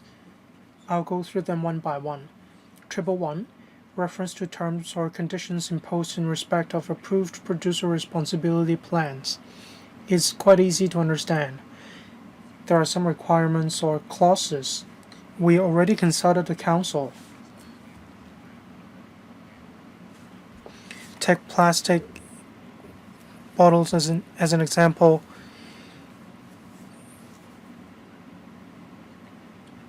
There are terms or conditions imposed in respect of the plan under Section 112 brackets 2b or Section 113 brackets 3c. 111 is about the approved producer responsibility plans and their terms and conditions. Section 112 is about the approval of producer responsibility plans. When a supplier has identified scheme operator, they have to submit the producer responsibility plans to the EPD, and the director will have to decide whether or not he will approve it.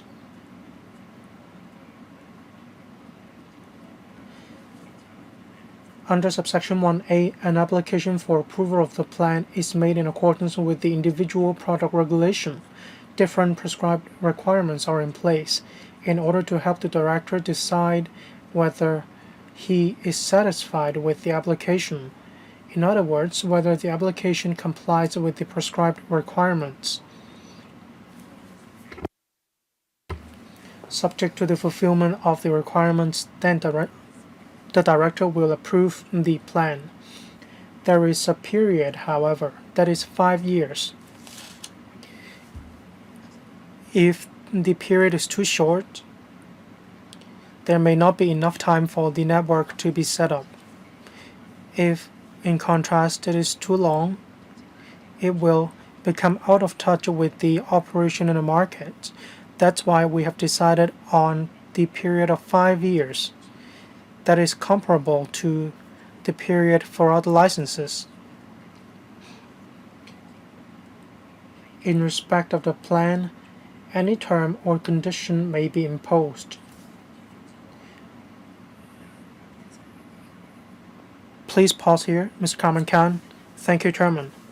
I'd like to ask about Section 112 brackets 2A and B. A must specify a period of not more than 5 years for which the plan is to be enforced. In other words, not necessarily 5 years. At present, we don't know what products will be covered under Schedule 12. but all in all, you want the plan to be sustainable, but not 5 years exactly.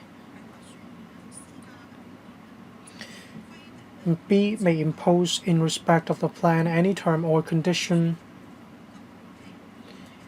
For example, the setting up of a return point as set out in 2 brackets B2. Is it to be set up by the supplier or the retailer? We touched upon that during policy discussion. We require retailers to be over 400 square meters. So whose responsibility to set up the return point?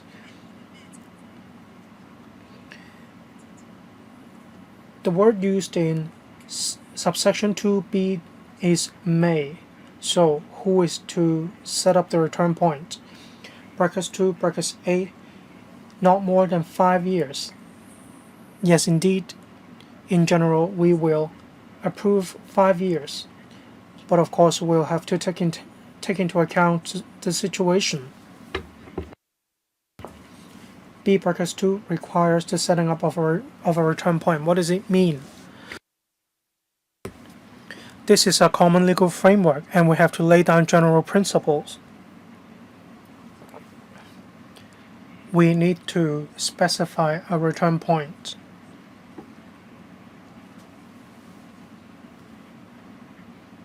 So how do we prescribe return points? As set out in section 112 brackets 2b2 requires the setting up of a return point. This will be incorporated in subsidiary legislation. Regarding the principal legislation, we cover it as well. 137 requirement to set up register return points. In section 137, a retailer must not distribute a Schedule 12 product of a type to which this section applies on any prescribed premises unless the retailer has set up a registered return point for the collection of Schedule 12 products of the type or any part of such products for recovery purposes. Here in section 137 we set out the responsibility of retailers. In other words, the retailer has to be sufficiently large in order to, for it to set up a return point.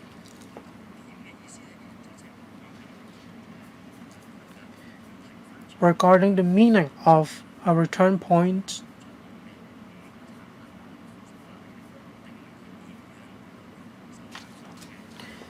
there are provisions on the setting up of a return point. This is to provide legal basis. Ms. Carmen Khan, I asked this question because I want to know this is whose responsibility. If you say that you set out clearly this is the responsibility of the retailer, then no problem. But then in subsection 2b, you set out may impose in respect of the plan any term or condition. Is it clear enough in relation to the responsibility? AD, it's the supplier or the scheme operator. So you mean both the suppliers and scheme operators may be required to set up a return point. And for retailers, their responsibility to set up register return points will be mentioned in section 137. Is that correct? The number of return points is important. You use the word may, not must. But where appropriate, you may require the supplier to set up a return point as well. And the return point needs to contain a bin for recovery purposes instead of just an ordinary bin placed over there. Is that correct? Indeed. for the setting up of a return point in the producer responsibility plans, which is the focus of this section, one needs to specify the plan of the producer. So regarding the return point, the director may impose any term or condition. For instance, the number of things to be recycled. If the target is simply 5, then it's not sufficient. The director may impose any term or condition such as the number to be recycled as well as the location of the return point.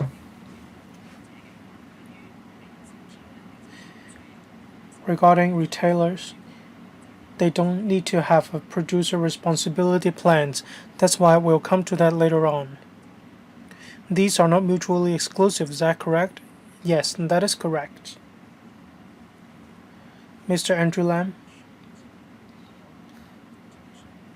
in respect of plans, I'd like to know what the administration expects the plans to cover. After all, you recommend negative vetting.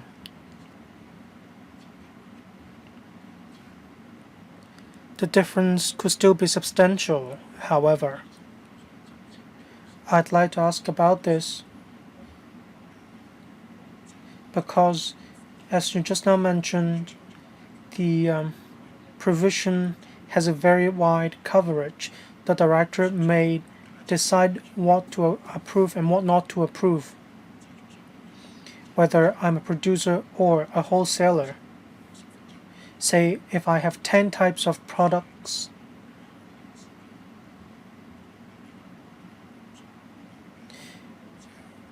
if you say that I don't have to report the amount,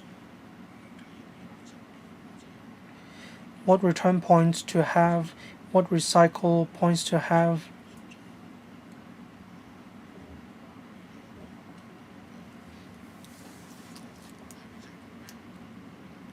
is it all you require in the plans during policy discussion?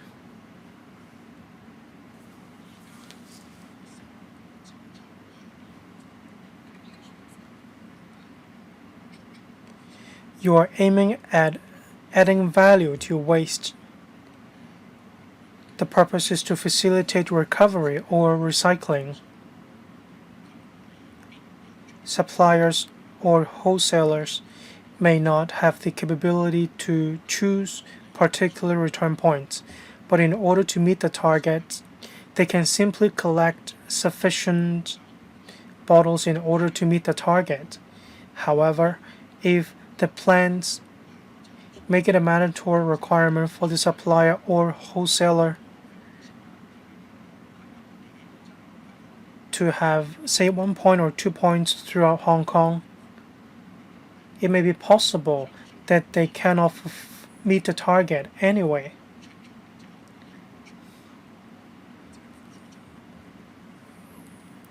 I'd like to ask the DD to supplement. I will extend the meeting to 1 p.m. Thank you. DD.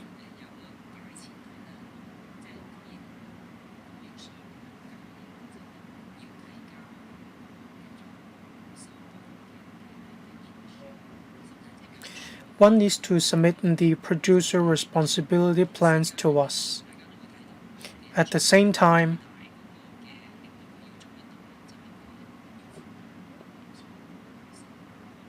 one needs to meet the target of recovery. This is a market-led approach. It's all about whether you can meet the target. Otherwise, there will be implications. That's why they need to find a way to meet the target. If you leave it to the market 100% and you simply need the result, that's not quite what we want. We want to be involved in the scheme as well. We need to see whether the plans are reasonable. Is there anything not reasonable? We will check the plans. Say if the machine only operates for a very short period of time, say 3 hours a day, that is not reasonable at all. That's what we check. But we don't micromanage either. Whether they can meet the target, this is the responsibility of the supplier. 冇錯，咁其實呢 Assistant Director. We've talked to the trade. In the plan, the supplier have to set out the operating hours of the return point and level of rebate and their mode of verification. If they're proposing to generate energy from the waste, then they have to let us know which facility they're going to transport the products to. No other questions? I will put further questions on the part about revision. Revision, Section 113, is about an approved producer responsibility plan that is in force and how it can be revised. Bracket 1, Bracket B, the approval granted in respect of which under subsection 3A or section 112, Bracket 1 is suspended under section 114, Bracket 2, Bracket C. It's about a plan that has been temporarily suspended. We drafted in such a way to provide supplier flexibility to revise their plan, because if they are able to, say, recover a large quantity of product, they may want to adjust the number in their plan, and if the quantity that recover fall below their targets, then they may extend the operating hour of the return points. We allow the suppliers to revise their plan according to their actual operation to facilitate their recovery. Under Bracket 1, we allow for the revision. Bracket 2 is about under what circumstances the director will approve the revision. Bracket A and Bracket B are the conditions under which the director may approve. For example, the director will look into whether the revision is in accordance with the individual product regulation.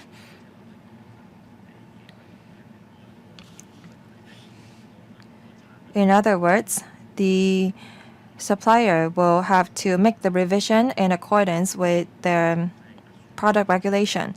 Bracket B, the director is satisfied that the application complies with the prescribed requirements.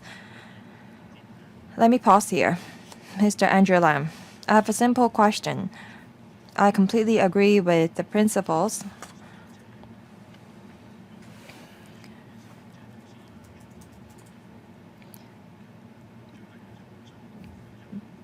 Just now, the deputy director said rightly that the goal of the supplier is to meet the target.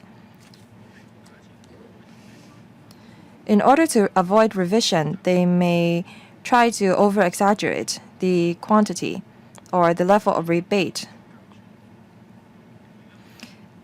If a supplier is going to offer a rebate of $1, they will not set that out in the plan.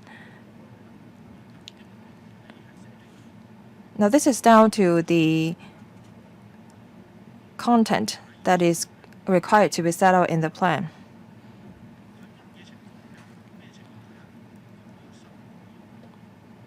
Under what circumstances would a supplier be inclined to revise their plan? You said that you're going to look at the plan. What do you pay attention to? From the perspective of the suppliers, if they can only operate after revising the plan, then the time taken could be long. I wonder who supervised the entire process. If the director asks the supplier to, say, set up 10 return points instead of 5, the entire process can take, say, 3 months. I may have exaggerated the issue, but this is what the trade concerns. Assistant Director? Well, this is a market-led approach. Should we empower the market to make their own decision instead of disrupting their operation with our cumbersome administrative procedures? Let me talk about under what circumstances a supplier would revise their plan. Take plastic beverage containers, an example. A supplier may have submitted a plan and they may have engaged a scheme operator to operate the reverse vending machine. After 1 to 2 years, the supplier may change to scheme operator B instead of scheme operator A. We should allow such a change, and in such circumstances, they have to revise their plan. If, say, a scheme operator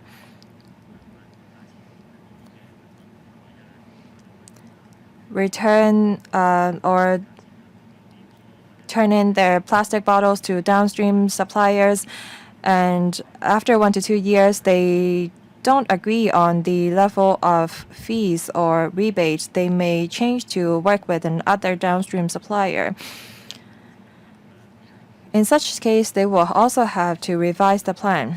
The process will not last very long. We only look at the documents that they supply, we look at the reasonableness of their plan, and if they comply with our regulation.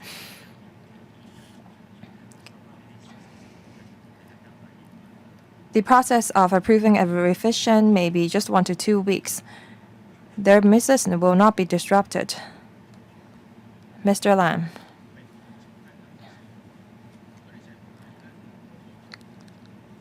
Making a record is different from asking for approval. Just now, you said that you can approve a revision in 1 to 2 weeks. That's just what you said. You have not laid down your administrative process and you don't have a pledge. I have a question mark here.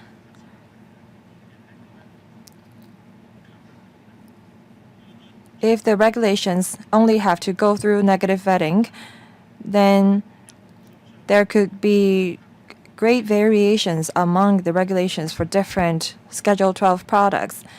If my plan is not approved in a long time, then I won't be able to continue to recover products in the process. I just like to make a note here. If you only ask the supplier to make a record with you, then just lay that out in the legislation. Assistant Director, because this is a common legislative framework, we have to be more in a general. Under 113(2), we ask the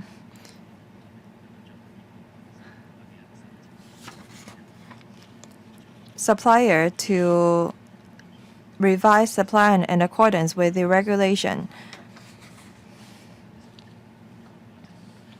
The revision actually hinges on individual suppliers. We're going to set out scenarios when the suppliers only have to make a record or report with us, and under what scenarios a supplier will have to revise their plan. But under this common legislative framework, we just provide for a possibility of revision. I have a question for the DOJ. If you put the word approval here, is it still possible for you to make room for reporting in the subsidiary legislation? Thank you. We use the word approval here. From the application to approval, there is an administrative process involved. We ask the supplier to meet the regulations, and sometimes approval does not involve a judgment. Sometimes we approve immediately when an application is filed.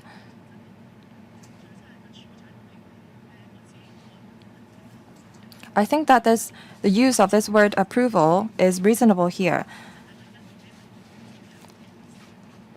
This will provide for great uncertainty for the trade. Mr. Andrew Lam,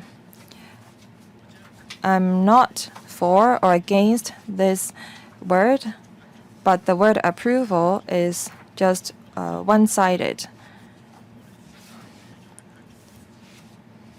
What I was asking is if you can ask the suppliers to just make a note with you instead of asking for approval in the subsidiary legislation.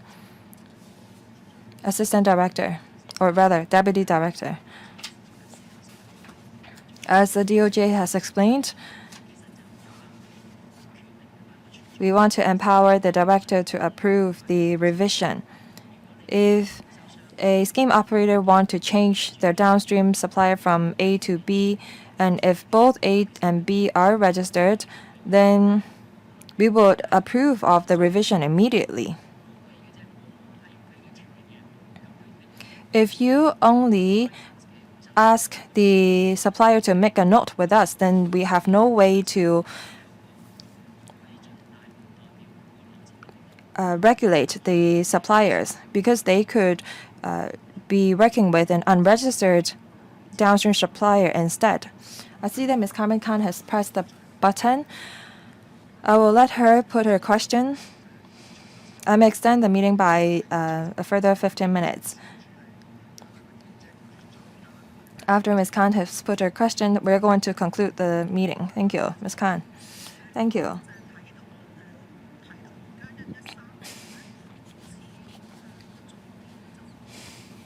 It seems that Section 113 is about the approval and revision of producer responsibility scheme plans. But as to who is responsible for submitting the revision or the original producer responsibility plans, we don't have anything here.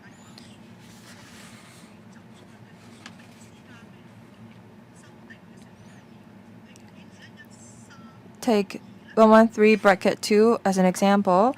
It says that the Director must approve a revision of the previous plan if an application for approval of the revision is made by the holder of the previous plan in accordance with the individual product regulation, and if the Director is satisfied that the application complies with the prescribed requirements.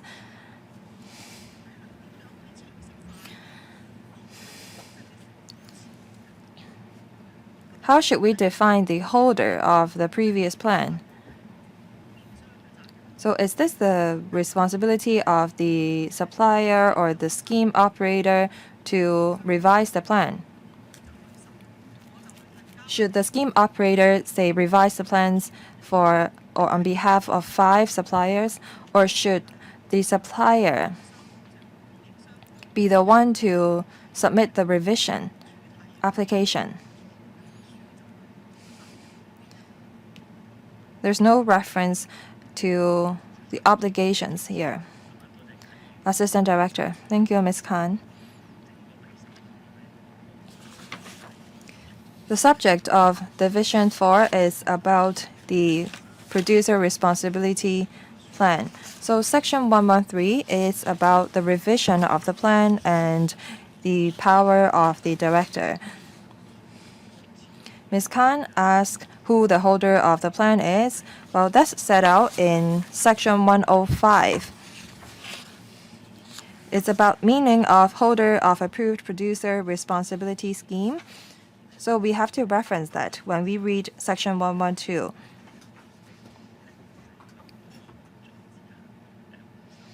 A holder of a plan is a supplier or a scheme operator engaged by the supplier. So if you look at Section 106 bracket 1 bracket B, the supplier or a specified registered scheme operator of the supplier holds an approved producer responsibility plan.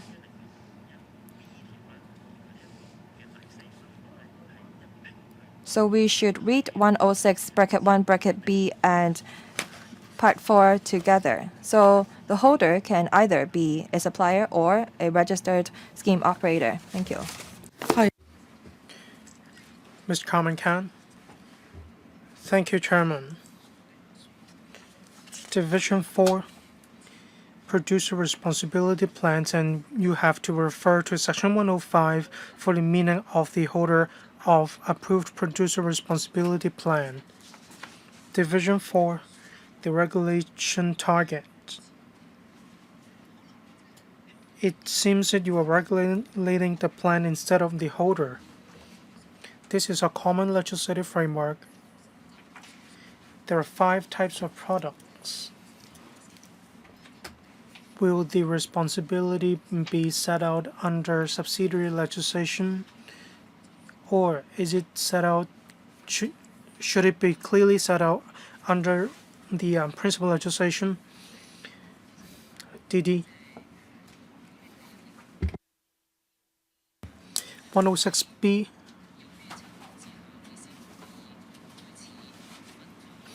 Under what circumstances may one distribute the products? The supplier or a specified registered scheme operator of the supplier holds an approved producer responsibility plan for the type of Schedule 12 product, and the plan is enforced. That is when one holds an approved producer responsibility plan. This is a mandatory requirement of distribution of products. Then we have another division on the requirement of the plan. The fact that one needs to hold the plan and regarding the contents of the plan, these are set out under the division we just now went through. Mr. Carmen Khan. DD, thank you for referring us to Section 106B, so the responsibility rests with the supplier. As the supplier or a specified registered scheme operator of the supplier holds an approved producer responsibility plan. I think it pretty much wraps up our meeting today, and we will continue with the remaining provisions. The next meeting will take place on the 17th of June, 10:45 a.m. Tuesday. I expect we cannot scrutinize all the clauses at the next meeting, and we will have to hold another meeting after the next one. So the next one will take place on the 17th of June, Tuesday. Thank you. Meeting adjourned.